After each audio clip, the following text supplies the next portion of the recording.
Hi everybody, welcome to Sarah's Cooking.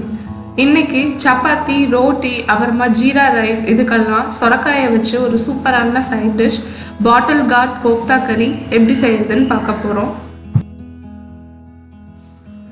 இதை செய்யறதுக்கு 1/2 kg சொரக்காய் எடுத்திருக்கேன். இதோட எட்ஜஸை கட் பண்ணிட்டு தோலை வந்துட்டு சீவி எடுத்துடலாம்.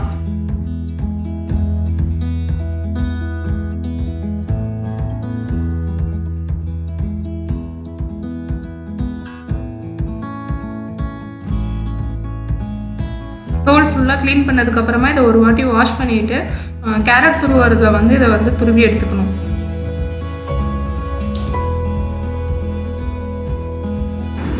இது ஃபுல்லாக துருவிட்டு ஒரு பவுலுக்கு மாற்றிக்கோங்க.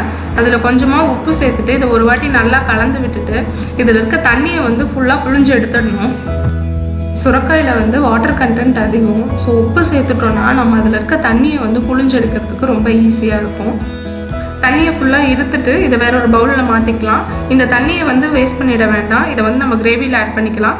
இப்போது இந்த சொரக்காயில் வந்துட்டு 2 டேபிள் ஸ்பூன் நறுக்கின வெங்காயம், 2 டேபிள் ஸ்பூன் மல்லி இலை, 1/4 டீஸ்பூன் மஞ்சள்தூள், 1/2 டீஸ்பூன் மிளகாய்த்தூள், 1 டீஸ்பூன் இஞ்சி பூண்டு விழுது, 1/4 கப் கடலை மாவு, தேவையான அளவு உப்பு சேர்த்துட்டு இதை நல்லா தண்ணி விடாமல் கலந்து விட்டுக்கோங்க.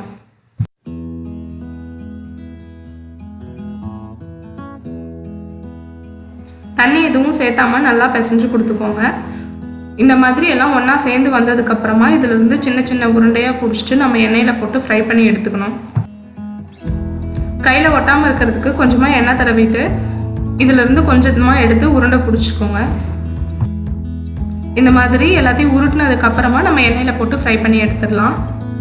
ஃப்ரை பண்ணுறதுக்கு தேவையான எண்ணெயை ஒரு பாத்திரத்தில் சூடு பண்ணிக்கோங்க. இப்போ ஒவ்வொரு பால்ஸாக நம்ம சேர்த்துடலாம். எண்ணெய் வந்து லோ மீடியம் ஹீட்லேயே வச்சுக்கோங்க. ஏன்னா அப்போ தான் வந்து உள்ளே நல்லா வேகும், இல்லைனா சீக்கிரமாகவே வெளியே ப்ரௌன் ஆகிடும். இது வந்து ஒரு கரண்டி வச்சுட்டு அப்பப்போ திருப்பி விட்டுக்கோங்க. இது நல்லா கோல்டன் ப்ரௌன் ஆனதுக்கப்புறமா இதை வந்து எண்ணெயை வடிகட்டிட்டு நம்ம எடுத்துடலாம். அடுத்தது நம்ம கிரேவி செய்கிறதுக்கு ரெடி பண்ணிடலாம். அதுக்கு ஒரு பவுலில் 1/4 கப் அளவு தண்ணி சேர்த்துட்டு அதில் வந்து 1 டீஸ்பூன் மிளகாய்த்தூள், 1 டீஸ்பூன் கரம் மசாலா, 1 டீஸ்பூன் மல்லித்தூள், 1/4 டீஸ்பூன் மஞ்சள் தூள், 1 டீஸ்பூன் ஜீரகத்தூள் எல்லாத்தையும் சேர்த்துட்டு ஒரு வாட்டி கலந்து விட்டுடலாம். இதை போய் எடுத்து வச்சிடலாம். அடுத்ததாக ஒரு கடாயில் 4 டேபிள் ஸ்பூன் எண்ணெய் சேர்த்துட்டு எண்ணெய் சூடானதும் 1/2 டீஸ்பூன் ஜீரகம் சேர்த்துக்கோங்க. அதுக்கப்புறம் பொடியாக நறுக்கின வெங்காயம் ஒரு 1/2 கப் சேர்த்துட்டு இதை வந்து கண்ணாடி மாதிரி ஆற வரைக்கும் வதக்கிக்கோங்க.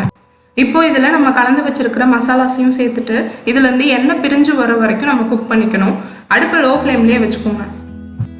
இதுலேருந்து எண்ணெய் நல்லா பிரிஞ்சு வந்துடுச்சு. அடுத்ததாக இதில் வந்து 2 தக்காளி நான் மிக்சியில் அரைச்சி எடுத்திருக்கேன். அந்த விழுதையும் நம்ம இதில் சேர்த்துக்கலாம். சேர்த்துட்டு இதை வந்து ஒரு 5 நிமிஷம் லோ ஃப்ளேம்லேயே வதக்கிக்கோங்க. தக்காளியோட பச்சை வாசனை போகணும்.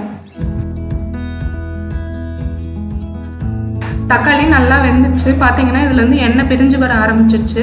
இப்போ இதை ஒரு வாட்டி கலந்து விட்டுட்டு இதில் வந்து நம்ம கேஷ்யூ பேஸ்ட் ஆட் பண்ணிக்கலாம். ஒரு 5-6 முந்திரியை வந்து சுடுதண்ணியில் வந்து ஒரு 15 நிமிஷம் ஊற விட்டு அதுக்கப்புறமா மிக்சியில் அரைச்சி எடுத்துக்கோங்க. இப்போ அந்த பேஸ்ட்டையும் நம்ம இதில் சேர்த்துக்கலாம். சேர்த்துட்டு இதை ஒரு வாட்டி நல்லா கலந்து விட்டுக்கலாம். அடுத்ததாக இதில் நம்ம சொரக்காயிலேருந்து வடிகட்டின அந்த தண்ணி இது கூடவே வந்து இந்த கிரேவிக்கு தேவையான அளவு கொஞ்சம் தண்ணியும் உப்பும் சேர்த்துட்டு நல்லா கலந்து விட்டுக்கணும்.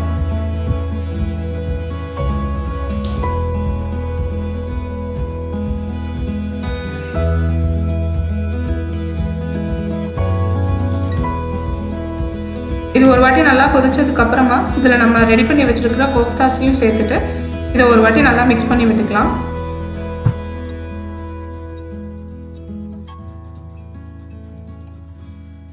கடைசியாக கொஞ்சம் வாசனைக்காக 1 டீஸ்பூன் கசூரி மேத்தியை கையில் வந்து க்ரஷ் பண்ணி விட்டுட்டு அதில் சேர்த்துக்கோங்க. நீங்கள் கோஃப்தாஸை வந்து சர்வ் பண்ணுறதுக்கு கொஞ்சம் முன்னாடி கிரேவியில் சேர்த்துட்டு கூட சர்வ் பண்ணலாம். அதுவும் நல்லா தான் இருக்கும். பட் எனக்கு பர்சனலாக இப்படி இருந்தால் தான் பிடிக்கும். ஸோ அவ்வளோதான், நம்மளோட யம்மியான பாட்டில் கார்ட் கோஃப்தா கறி ரெடி ஆகிடுச்சு. இதை நான் சப்பாத்தி கூட வச்சு நல்லா ஜாலியாக என்ஜாய் பண்ணி சாப்பிட போகிறேன். நீங்களும் கண்டிப்பாக இதை உங்கள் வீட்டில் செஞ்சு பாருங்கள். செஞ்சு பார்த்துட்டு உங்களோட ஃபீட்பேக்கை எனக்கு மறக்காமல் சொல்லுங்கள். இந்த வீடியோ உங்களுக்கு பிடிச்சிருந்துச்சுன்னா சராஸ் குக்கிங் சேனலை மறக்காமல் சப்ஸ்கிரைப் பண்ணுங்கள். பக்கத்தில் இருக்க பெல் ஐக்கான் அதையும் கிளிக் பண்ணிக்கிட்டிங்கன்னா நான் எப்போ வீடியோ அப்லோட் பண்ணாலும் உங்களுக்கு நோட்டிஃபிகேஷன் வரும். தேங்க்ஸ் ஃபார் வாட்சிங். பாய்.